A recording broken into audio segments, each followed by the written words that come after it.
Walleye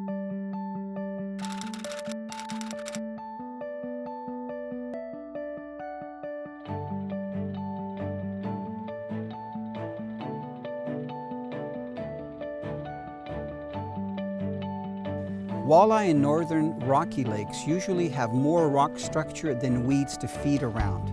In these lakes, they actually learn to feed around what we call contact points.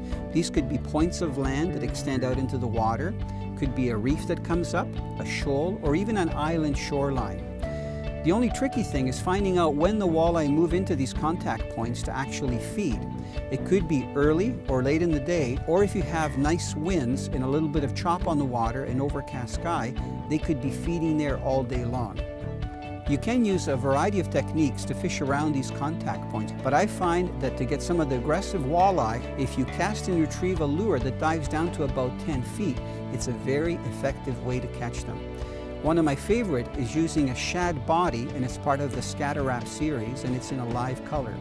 These lures have a very erratic action that tracks from one side to the other, and it looks like a little shad swimming, frantically trying to get away from whatever's in pursuit of it.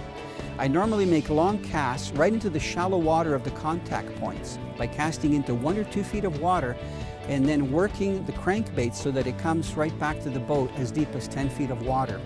When it's getting closer to the boat, I usually put my rod down and I try to get the lure to dive down a little bit more, so it's actually following the contoured line of the contact point.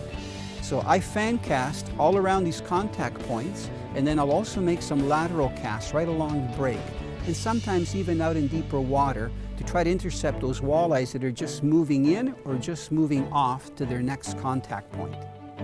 The one thing that I love about using crankbaits is that hit. When those walleye hit a crankbait, they're trying to get a bait fish that they think is trying to swim away. So it's usually a pretty violent hit. Usually if you get one walleye on a contact point, there's more.